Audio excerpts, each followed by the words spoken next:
Welcome to another random review and how-to. Today I'm installing more tin edging around my landscape from dakotatin.com. Now you may have seen on my channel my installation of the same type of product on my back patio, and we love it so much that we decided to do the same in the front of our house. For this one, we wanted something that matched our rock and shingles, and this corrugated metal landscape garden edging from Dakota Tin works perfect. The tin we are using is 6-inch by 10-foot long pieces. This is the rustic finish that gives it a nice, well, rustic look. What I'm looking to do is first trench out everything around this landscaping where I plan on having the tin. I recommend getting a flat edge shovel for the job, just something you could use easily to wedge between the rock and a sidewalk, and that allows me to work the dirt back and forth. The same shovel is going to make it really easy for you no matter where you're installing it.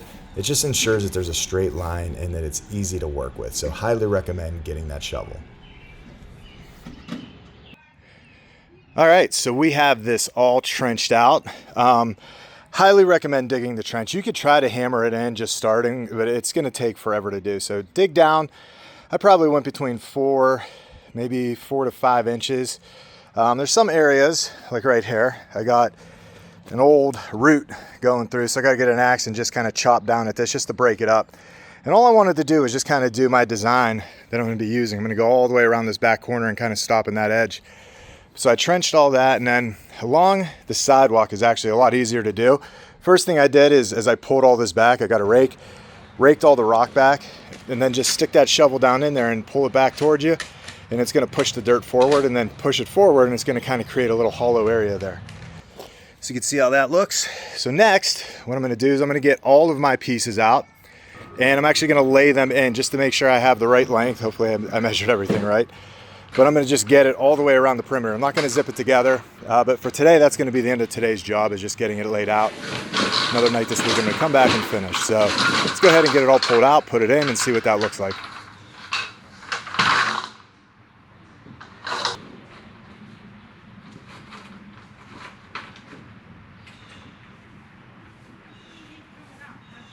So what you see I'm doing is I like to take them out and re-roll them against themselves. And let that open. They're a little straighter.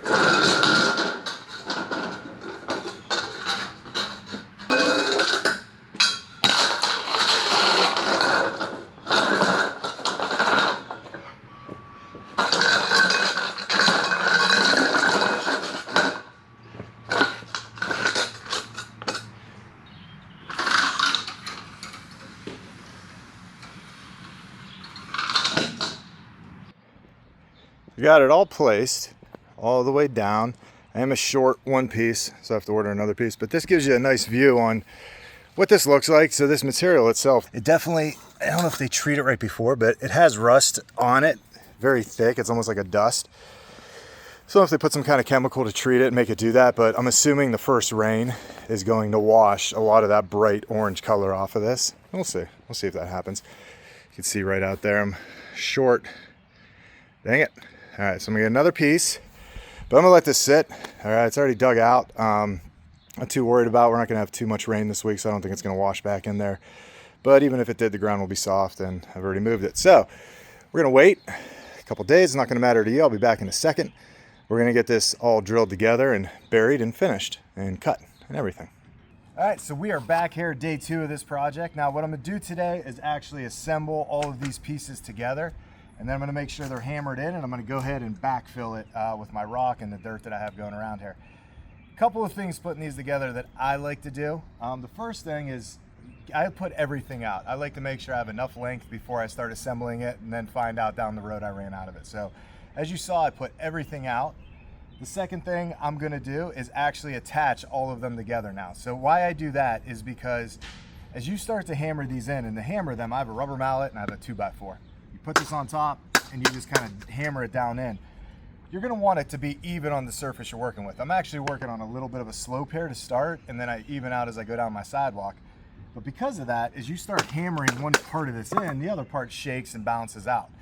I noticed that by connecting them all as I go, it helps them all kind of stay even and settled. And in that way, I'm not hammering a bunch, stopping, zipping 2 in, going down. So we're going to work on that now. And you'll also notice with mine is that they're kind of wavy, right? They've been folded up, it's just metal, so it does have some bends in it. I can correct some of that by putting this here and kind of hammering the bottom down. But over time, I like to work on it and work with it. And as you push the rock against it, it'll start to flatten it out. And so I kind of play with that over time. I'm not going to look for a perfect end result today, but that's just something I try to do too. So what I'll start by is zipping these together. I'll show you how I do that, and then we'll come back and start adjusting everything else. Now, to screw these in, they sent along some longer screws. You have an option. If you wanted to, you could actually put little wood posts behind here and then zip these much larger screws through in there. Has a little rubber washer, it looks like here, to where it stops. You could use those. They're still silver. They got a nice little finish on them too. Or I actually have these self-drilling screws. It's metal to metal, and they're not much longer at all. So on the inside, on the back side of here, you're not going to notice a lot sticking out. There's definitely a big difference between the two there. So I just use these, and it's super easy to get these because they're self-tapping. They go in. I like to overlap just so I have one of these pieces sitting. So if I overlap like that, I'm losing about an inch, 2 inches maybe. If I move it over one more, then I'm only losing about an inch. So you have to decide how you want to do that. The problem is I like to put them on the inside of the divot. So for me, I'm always going to have it like that.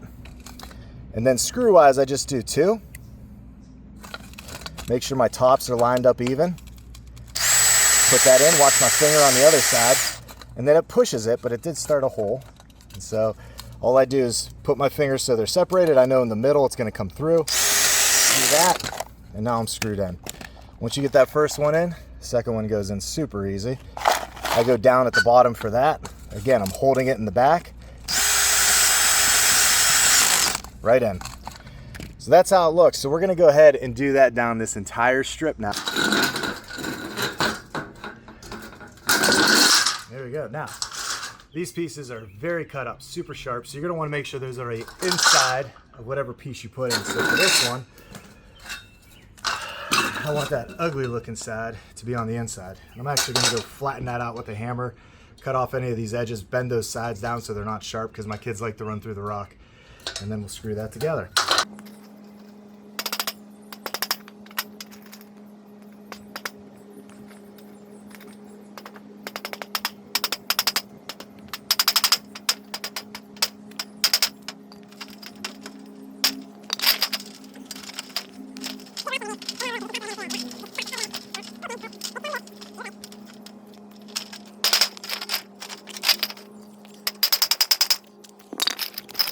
Now when you get to a corner, you can see I got a 90-degree angle there, and this is obviously rounded. So it's super easy. Pull it out, find closest to the edge you're trying to make here, which would be this one right here, and then just bend this in on itself. Now, hopefully I didn't go one too early. No problem, just bend it. That. I'm going to go one more over this one. And now that's my corner. So as soon as I get that in, get these other pieces settled. I can't settle it all the way, which I'll show you in a second. But that piece is there. We can just go in, hammer that corner in. Now I have a nice hard angle. I want to get this piece so it tucks underneath here a little bit. Height wise, I'm gonna have to really drop it here, but that's okay because this is dug down. Now the other problem, actually I'm probably not gonna be able to do that. I'm gonna do it flush to the edge. There's some concrete underneath here that went out when they poured it. And so that's gonna stop me from going down. So what I wanna do is I got my angle in there. I'm gonna measure about 2 inches into this piece, right to my edge there. I see it's about 40 inches. So I'm gonna give myself 40 1/4. I'm just gonna give a little leeway there so that I can move it down on this one. I'm actually gonna go 41 inches. So get the piece, the next piece I need, which is right behind me.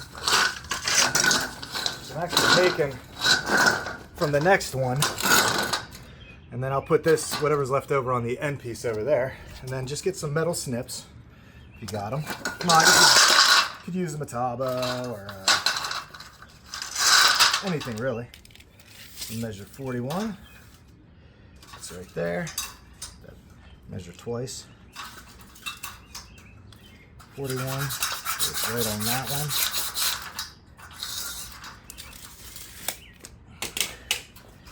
So to cut this, just go right in the middle.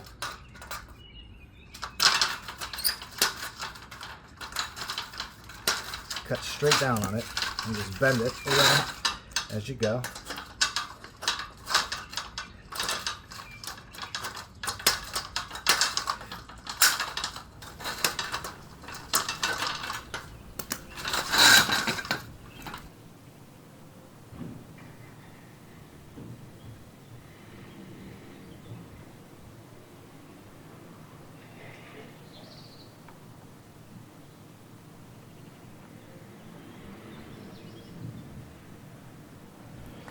As I got going here, I did start. I was hammering all these pieces in, everything kept moving around. So what I decided to do is I'm just backfilling it to start. So because I use my shovel to get it down, I'm dropped about 2 inches there, which is perfect for my height. I don't want to go much lower than that. So I'm just shoveling, I'm raking all of this in. It's hard to do with one arm there. And that just pushes it against the back there. So that's really helping put some weight. And then as I get that in, which I'll do a bunch of it right now, so as I rake this in, I'm going to push it, fill in those gaps, and then I go in, just kind of push that dirt back down so it evens out. Then if I grab my hammer and my block, I can get that down in. It's lowering it another inch or so.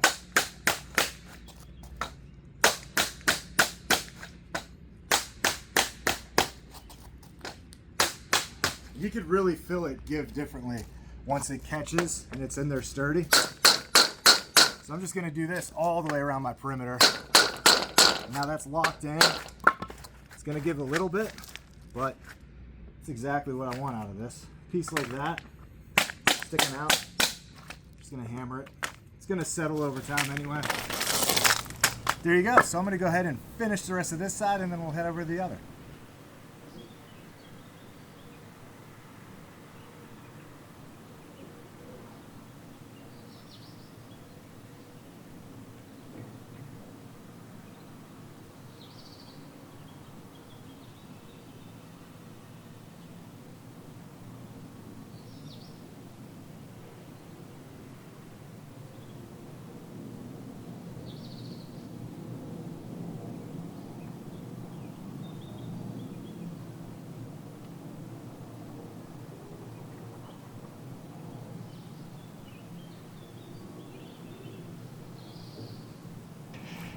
All right, so here we are at the end here. Love the way it turned out. I got grass obviously to put down here, replant there. Got an extra piece there at the end. I gotta buy another 10-foot length will do. But all in all, I like the way it looks. My main thing here is I have kids, lots of kids, 3 of them, and they have their friends over, and they all like to run through these rocks, and the rocks scatter everywhere. So now they're contained. So that's part of it. If you like what you see here, it's from dakotatin.com. There is a code down below to use if you buy from there. If you use that code, it helps me, it helps you. Thanks for watching. If you have any questions about this installation process here of this tin edging, go ahead and leave them down below. I'll get back to them. I watch my comments pretty regularly. So thanks for watching another random review and how to. We'll see you next time.